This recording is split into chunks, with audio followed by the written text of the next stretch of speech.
Welcome to This Explainer. Today, we're diving into a truly fascinating intersection, the exact place where clinical neuroscience meets biblical theology. We're going to unpack a framework specifically designed to help high-achieving individuals navigate the absolute crushing weight of exhaustion. So whether you're leading a corporate team, managing a crazy busy household, or pouring your whole soul into ministry, this deep dive into the mechanics of burnout is going to completely change how you view your own limits. If you're someone who constantly gives heavily to others and you feel like you are running on total empty, well, you're in exactly the right place.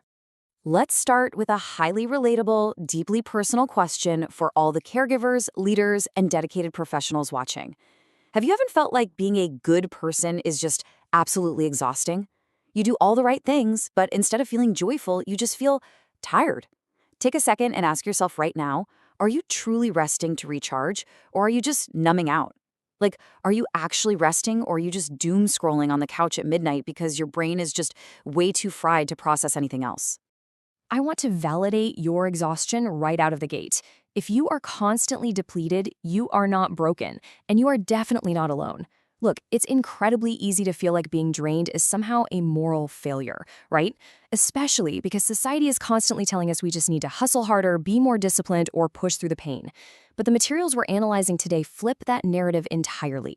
They emphasize that feeling empty isn't a sign of a flawed character. Actually, it's a very specific physiological state. And today, we're going to look at the hard science of exactly why that is. Section 1. The Anatomy of Burnout. We hear the words stress and burnout thrown around interchangeably all the time, but clinical psychology completely separates the two. Stress is essentially an engineering problem. Think of a bridge with too much weight on it. You can literally see the structural fractures forming. The anxiety is high, the pressure is intense. You're frantic, sure, but you still have the energy to react. But burnout? Burnout is fundamentally different. Burnout means the internal flame is flickering out entirely. There is simply nothing left to give. You aren't frantic anymore. You are just entirely hollow. So, if that internal flame is flickering, you'll typically progress through 3 distinct clinical stages. It's actually super helpful to self-diagnose where you might be sitting right now. First, you're stressed. This is that stage of high anxiety and 3 a.m. insomnia where your mind just will not shut off. Then, if that goes unchecked, you become overwhelmed. This is where you start emotionally withdrawing, dreading simple emails, missing deadlines. You're functioning, but just barely. Finally, you hit stage 3, crispy. This is characterized by deep depression, chronic physical fatigue, and a hopeless discouragement, where even just getting off the couch feels like a monumental, impossible task.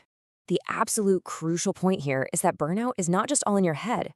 It is deeply embedded in your biology. Think of your nervous system as having a built-in circuit breaker. From a neuroscience perspective, chronic stress keeps you locked in a prolonged fight or flight state. Eventually, the load gets too high and boom, the breaker simply trips. This is what polyvagal theory calls a dorsal vagal shutdown. It's a systemic biological collapse meant to protect you from further harm.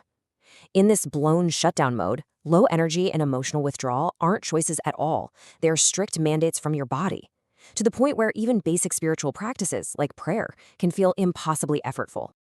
Moving to Section 2, the danger of a calling. This is a fascinating and completely counterintuitive truth. The most passionate, driven people are actually the most at risk for this kind of collapse. Why is that? Well, because we treat our work entirely differently based on how we define it. A job pays the bills, you clock out, you leave it behind. A career offers upward mobility and long-term goals. But a calling involves an intrinsic thirst and what feels like a holy obligation. And having a deep spiritual calling actually removes your natural healthy boundaries. Because the work feels far too important to stop, you just push right past your body's warning signs. When that beautiful sense of calling warps under all that pressure, it often leads to a trap our sources call performance Christianity. This is where faith or your broader moral life turns into this endless audition. When your self-worth is tangled up in a spiritual or professional report card, you literally never clock out. You are constantly trying to prove your value through your own exhaustion. But the theological consensus here is crystal clear. God's grace is a gift. It is absolutely not a transactional reward for working yourself into the ground. Section 3 gives us a perfect historical example, Elijah, a case study. To prove this isn't just some modern phenomenon, we can look at the biblical prophet Elijah. Following his timeline, we see this brilliant, perfectly mapped pattern of biological recovery. First, he flees in absolute terror for a day. completely emotionally spent, and collapses under a tree. And it's so fascinating what happens next. When Elijah hit absolute rock bottom, God didn't give him a lecture or a sermon or some new to-do list. The divine prescription for this great burnt-out prophet was literally a nap and a snack, hand-delivered by an angel. He then took an extended 40-day period of quiet, physical journeying. Only after that immense physical recovery did God finally speak to him in a gentle whisper. Physical necessity always precedes spiritual recovery. Just listen to Elijah's desperate plea under that broom tree. "I have had enough, Lord. Take my life. I am no better than my ancestors." Now that is a textbook historical example of that stage 3 crispy burnout we talked about earlier. And keep in mind, Elijah had literally just won a massive, miraculous victory. Yet here he is, suffering a complete loss of hope, feeling entirely alone and physically spent. Burnout doesn't care about your recent successes or how spiritually strong you normally are. It only cares about your biological limits. So, how do we get out? Section 4, Escaping the Performance Trap. Is burnout a failure of faith? Look, it is terribly easy to feel ashamed when you have absolutely nothing left to give. The internal monologue of a high achiever usually sounds something like, "If I just believed more, if I was just a stronger leader or a better parent, I wouldn't be this bone-tired." We have to directly ask ourselves if feeling empty means our faith or our willpower is somehow broken. And the psychological and theological sources we're analyzing today, they say absolutely not. In fact, here is the absolute key, decisive insight. Recovery is not a moral project. It is a physiological signal. You cannot outpray, out-hustle, or outthink a depleted nervous system. If the circuit breaker is tripped, you have to reset it physically. True healing requires working deeply with your God-given nervous system, understanding that your body has limits by beautiful design, not by flaw. Our sources push back incredibly hard against the modern cultural myth of giving 110% to everything you do, because the math just doesn't work. If you give 100% of your energy to your job, your community, or your ministry, it means you are ultimately giving 0% to your own recovery, your sleep, and your family. Overcommitting to the point of completely neglecting your physical body isn't a badge of honor. It's actually framed in this theology as a failure of stewardship. You've been entrusted with a body, and burning it down serves absolutely no one. Finally, let's look at Section 5, the holistic recovery path. This brings us right back to our case study of Elijah. Regulation precedes restoration. You must physically calm your dorsal vagal shutdown before you can even begin to process new spiritual insights, make big life decisions, or try to fix your relationships. Insight alone is completely ineffective when your nervous system is dysregulated. You need to establish physical and felt safety first. You have to calm the body, and only then can you restore the mind.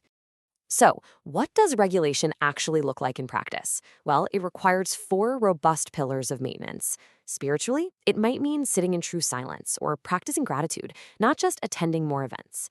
Physically, it absolutely means getting 7 to 9 hours of sleep and actually metabolizing your stress hormones through a walk or a workout. Emotionally, it involves setting regulatory boundaries, like learning to comfortably say no without all the guilt. And intellectually, it means finding a mentor so you don't have to carry the burden of leadership all by yourself. These aren't just cute behavioral suggestions. They are literally what keeps your stress hormones in check. But keep in mind, not all rest is created equal. You must intentionally engage in low-demand, non-productive rest. What does that actually mean? It means staring at the clouds, taking a walk without a productivity podcast blasting in your ear, just sitting quietly. Because if you treat a Sabbath or a day off as just another checklist of religious or family duties that you have to perform perfectly, you defeat the entire purpose, and your nervous system stays emotionally blown. We have to completely flip the script. Rest is a prerequisite for your renewal. It is not a prize you only earn after you've exhausted yourself. Ultimately, the huge invitation drawn from these texts is to downshift, not to strive harder. Come to me, all you who are weary and burdened, and I will give you rest.